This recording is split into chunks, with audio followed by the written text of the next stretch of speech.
Querido Mario, te saludo con mucho gusto. ¿Cómo andas? Hola Vicente, buena tarde, los saludo con mucho gusto. Y déjame incluir a la mesa de diálogo a Rodrigo Guillot, ya lo decía, miembro de la familia de Ciline MX, un espacio independiente al que también admiramos y respetamos y del que somos socios en Sin Censura. Rodrigo, ¿cómo te va? Muy buenas tardes, muy buenas noches. ¿Cómo estás, Vicente? Buenas noches, mucho gusto estar aquí con ustedes.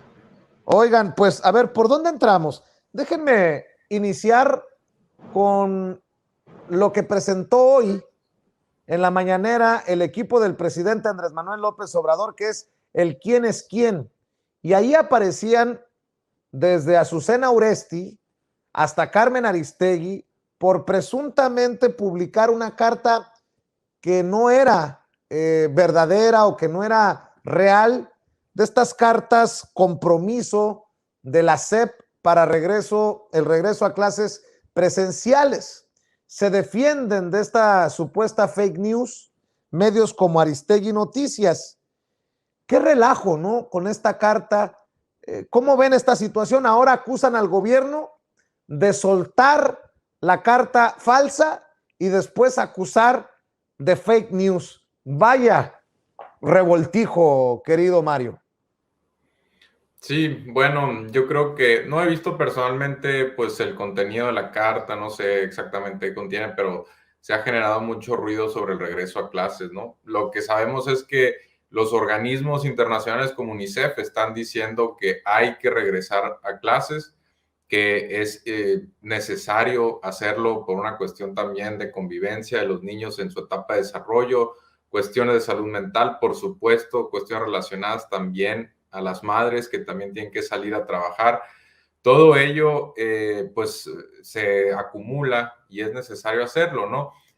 Por supuesto, la oposición, pues, se ha agarrado de un argumento simplón para decir, no, pues, como hay cierto riesgo, entonces no hay que hacerlo. Cuando se ha anunciado incluso que tiene que ser, pues, progresivo, tiene que ser gradual, tiene que ser seguro. También en Estados Unidos está habiendo resistencias, pero de otro tipo, ¿no? Principalmente con los gobernadores y sobre el uso de cubrebocas, ¿no?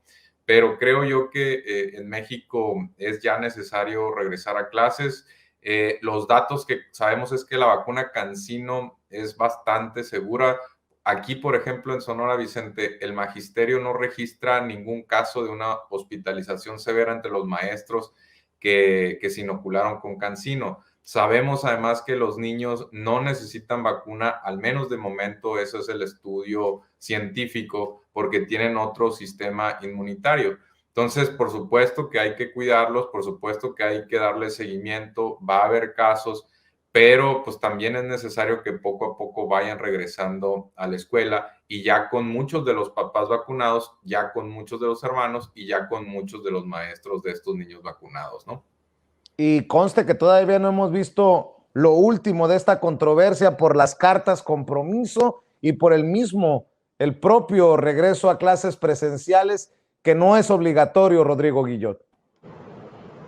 Sí, a ver, fuera de que si la carta fue enviada o no, lo cual no podemos saber nosotros, los medios estaban manejando el asunto como una cuestión obligatoria para con las familias y también la versión mediática era en los medios tradicionales que el gobierno estaba deslindándose de cualquier responsabilidad cuando se aclaró después que la carta pedía que las familias mantuvieran vigilada la salud de los niños y las niñas que fueran a clases. Creo que es un asunto muy complejo porque por un lado, sí, como decía Mario, existen problemas de salud mental, de economía familiar, y por otro lado también entiendo que haya comunidades, que haya grupos de personas que no se sienten con claridad sobre si enviar o no a los niños y a las niñas a clases por cuestiones de salud.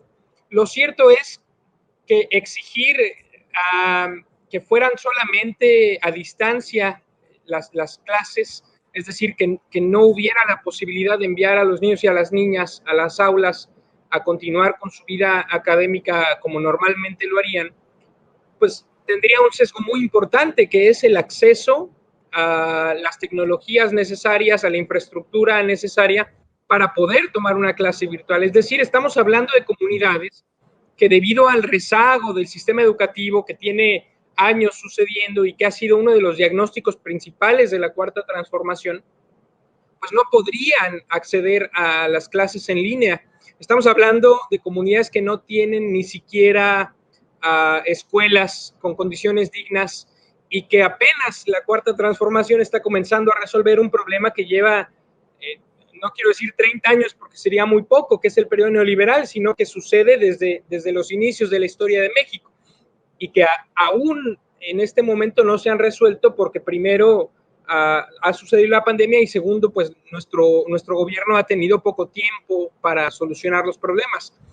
Entonces estamos como sociedad y como gobierno se encuentran en la disyuntiva de qué hacer respecto a la diferencia de condiciones, de posibilidades que existen entre las diferentes comunidades y que algunos piden ya el regreso a clases porque además hay que tener en cuenta que muchas familias no cuentan con los medios tampoco de tener a los niños y a las niñas en casa porque tienen que salir a ganar el pan y tienen que salir a arriesgarse a una infección, a arriesgar su salud, por la sencilla razón de que tenemos que comer de preferencia 3 veces al día. Y entonces estamos en una disyuntiva en donde me parece muy irresponsable que los medios tradicionales busquen torcer, tergiversar las declaraciones públicas o los posicionamientos de las instancias educativas oficiales para hacer un golpeteo político. Como sociedad tendríamos que estar buscando la forma en que todas las personas, todos los niños y todas las niñas puedan tener acceso a su vida académica, a su carrera académica, si lo queremos decir así, en condiciones de igualdad, sea a distancia o sea presencial.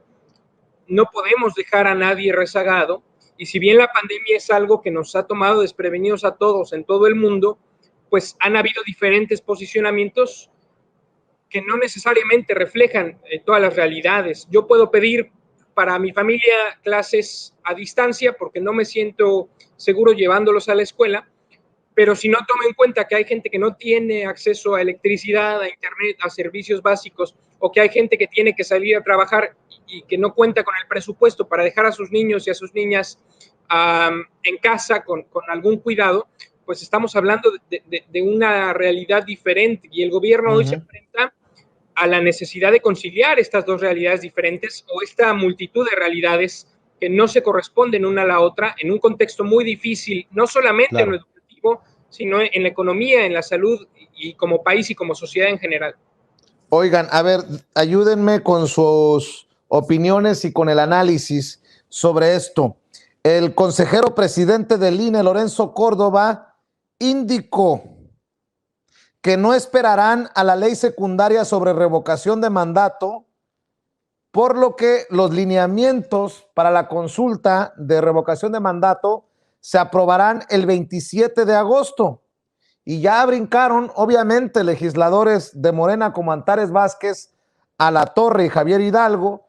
Entre otras cosas, dicen que ya salió el peine, con razón la oposición férreamente oponiéndose al periodo extraordinario, a la discusión de la ley de revocación de mandato y literalmente pues para que el INE se vaya por la libre. Dicen, el INE tendrá los lineamientos de revocación de mandato el 27 de agosto, lo que me parece, pues, y lo voy a decir bajito, complicadísimo.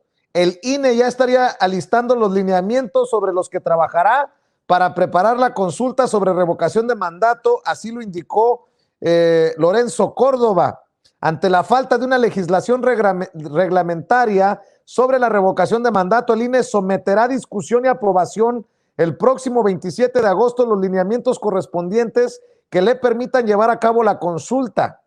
Dijo Córdoba que ante la inactividad del Congreso de la Unión, que lleva más de 400 días sin emitir la legislación secundaria, el INE tiene que hacer su trabajo sobre la materia.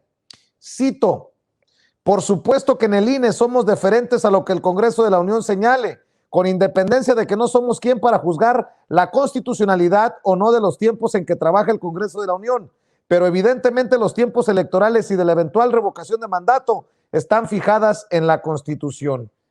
¿Lo ven tan preocupante como yo, Mario Campa? Bueno, sí, este es un recordatorio de que aquellos vacíos, huecos que no llenen nuestros legisladores, pues se puede prestar a que fuera de un mandato pues, popular que emanó de las elecciones, pues lo ocupe, en este caso, una institución como el INE, que ya sabemos que ha tenido o ha pasado por un periodo controversial, donde algunas de sus elecciones o decisiones pueden ir contra, pues precisamente lo que la gente le está pidiendo.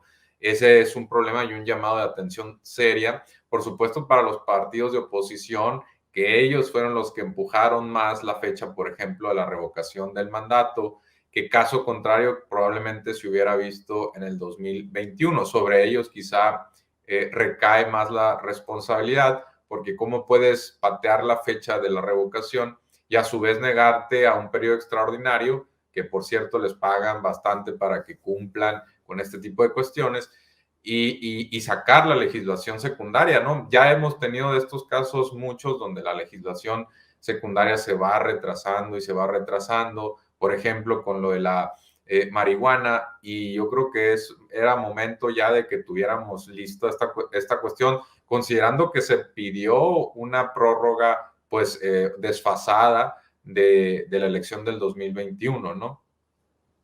Así es, ¿cómo ves tú, Rodrigo Guillot? Pues mira, yo creo que también esto es un recordatorio de que hay una agenda prioritaria que seguir. Yo entiendo que como se trata de una legislación nueva, que además es muy relevante para la vida pública, Andrés Manuel lo ha expresado en términos de un cambio de régimen político. Es decir, la revocación de mandato no es una cuestión menor y nuestros compañeros y nuestras compañeras en el Poder Legislativo tendrían que estar listos, porque sabemos cómo actúan este tipo de organismos, hemos visto cómo actuó el INE en ejercicios que también son novedosos para la práctica política en nuestro país.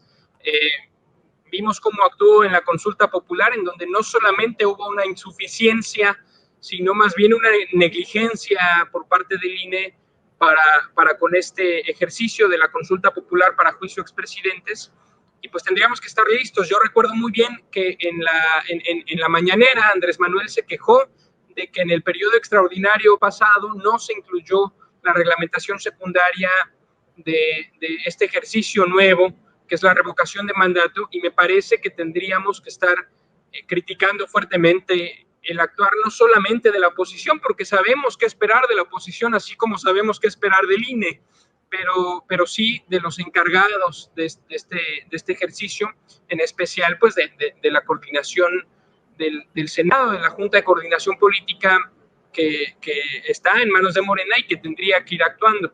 Me parece además, y habría que comentarlo, que no se ponen muy de acuerdo en la derecha sobre qué actitud tomar. El INE está intentando ser una vanguardia entre diferentes sectores de la derecha que se debaten entre si aceptar o no aceptar, participar o no participar en la consulta, porque al final le tienen mucho miedo al nombre de Andrés Manuel en la boleta, y esa es una de las razones por las cuales no estuvo el nombre de Andrés Manuel en las elecciones pasadas, que también nos recuerda por qué resulta una mentira que el INE pretexte este tipo de excusas respecto al presupuesto, diciendo que no le alcanza para hacer los ejercicios que mandata la ley por los cambios constitucionales que ha logrado nuestro movimiento, pero sí retrasa los ejercicios y entonces obliga a que se hagan gastos diferidos en el tiempo.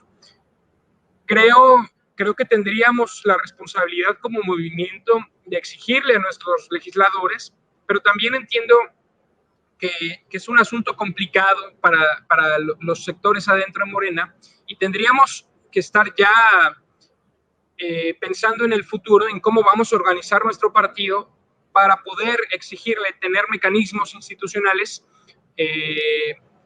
a los legisladores, a quienes toman las decisiones en los gobiernos locales, estatales, incluso en el federal, y que las autoridades sean responsables de la agenda política. Me parece que esto es un error grave de Morena, porque se le está dejando de nuevo la iniciativa a las instituciones que dicho sea de paso tendrían ya que ser disueltas, pero que por el momento pues están jugando un papel de oposición.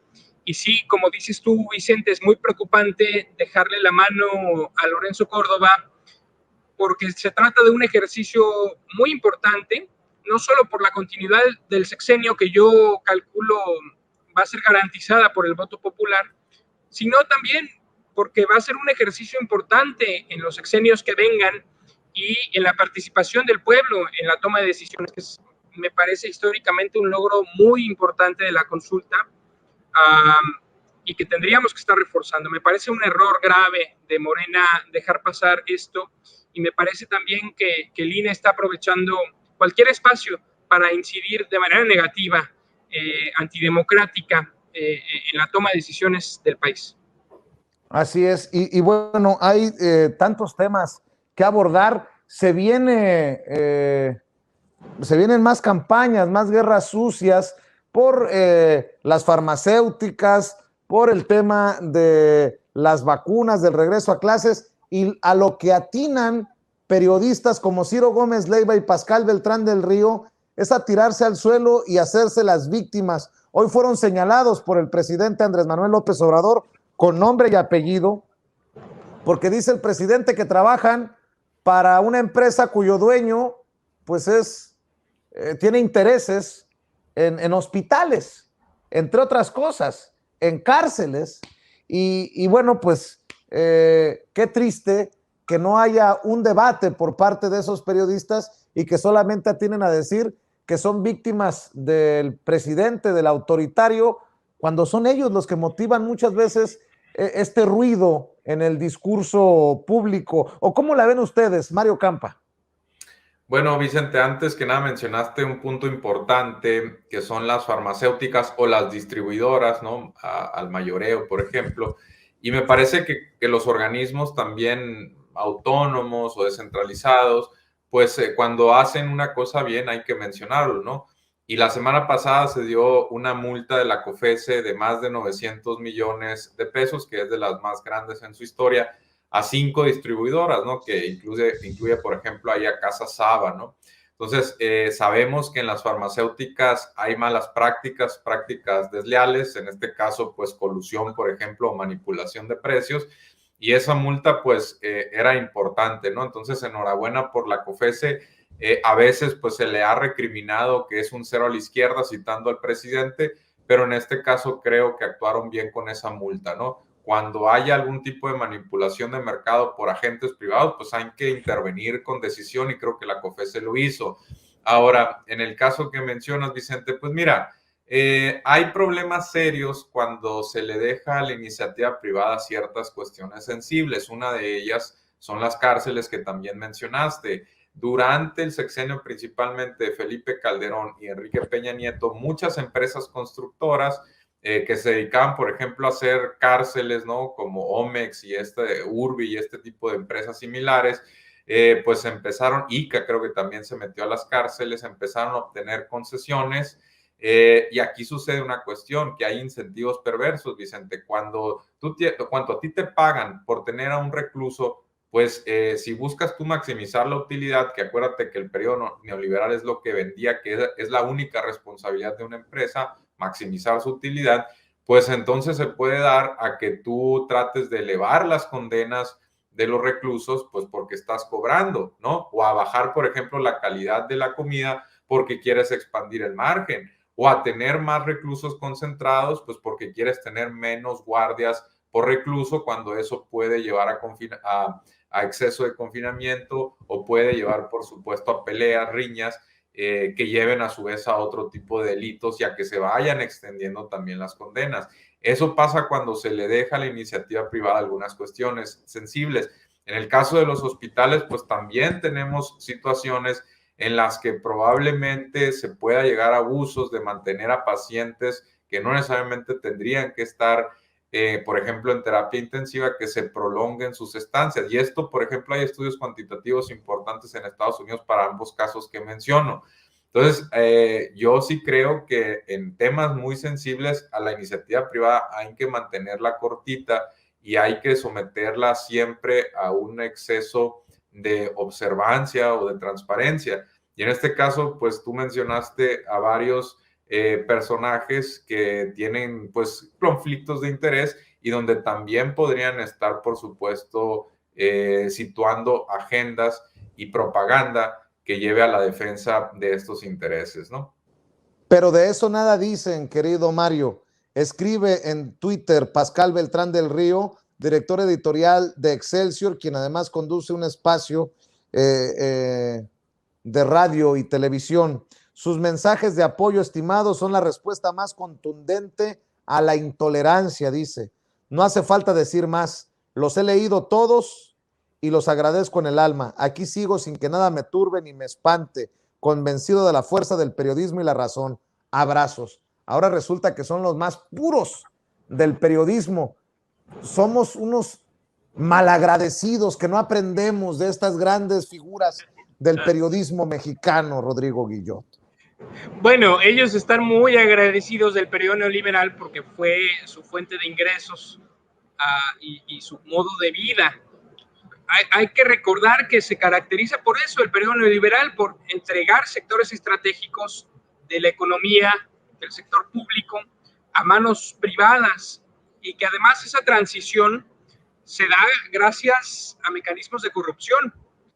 Ahora lo que está haciendo Andrés Manuel en realidad es una cosa bastante tranquila con respecto a otros gobiernos en América Latina, pensando en la salud, en los sistemas carcelarios, pero también pensando en el sector energético, en el sector de la televisión y los medios de comunicación. Otros gobiernos han optado por expropiar esas industrias y por hacerlas totalmente del Estado, pagando la multa, la indemnización, como le dicen, a los dueños, pero apropiándose de sus medios de producción y poniéndolos al servicio totalmente del pueblo. Ahora lo que hace Andrés Manuel es en realidad dar una batalla legal. En donde hay faltas a los contratos, se está aplicando la ley, y en donde no, se está negociando. Pero la verdad es que en la mayoría de los casos no podemos hablar de un Estado de Derecho en el periodo neoliberal. Si bien es una de sus grandes consignas, el Estado de Derecho, pues hemos demostrado caso por caso que no se cumple con la ley, y entonces acusan a Andrés Manuel de comunista, de autoritario, de autócrata, cuando lo que está haciendo es poner estos sectores de la economía al servicio de la gente, y así debería ser en primera instancia. Es decir, no es que nos hayamos inventado una forma de proceder. Cuando encontramos fallas en la ley, lo que hay que hacer es castigarlas conforme la ley dicta. Pero además, si nos pusiéramos más radicales, la Constitución dice que todos estos servicios, todas estas industrias son de la nación, y el Estado, el pueblo, puede siempre disponer de ellas.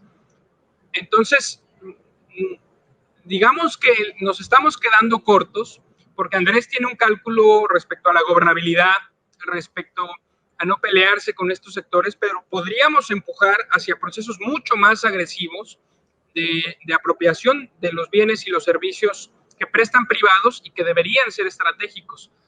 La industria farmacéutica es un caso ejemplar en donde se controlaba el acceso a las mercancías para subir el valor de mercado y entonces ganar más. No es que no hubiera medicinas o que no se pudieran producir las medicinas, sino que las empresas las guardaban para que su precio fuera más, porque si hay menos de algún producto en circulación, entonces el precio se va a elevar y la gente va a pagar más. Y ese cálculo económico estaba yendo directamente en contra del estado de salud de las mexicanas y los mexicanos, y es algo que el gobierno de la Cuarta Transformación ha combatido de manera muy paulatina, porque podría hacerlo de manera mucho más radical, a lo mejor enfrentando otros problemas, y aún así nos han presentado problemas en la industria farmacéutica. Estos poderosos han intentado chantajear, han venido con el cuento de los niños con cáncer, que muchas veces se han demostrado que son historias falsas, que son movilizaciones falsas para generar una sensación en la población que no es real, que no existe, y todo porque estos grupos de poder han visto sus intereses perjudicados en favor de los intereses de la mayoría de la gente, que es tener acceso a un sistema de salud digno, a medicinas a un precio justo, a tratamientos, a atención hospitalaria y médica. y creo que el sector público se está recuperando poco a poco y cada paso que damos es una gran batalla que tenemos que seguir librando.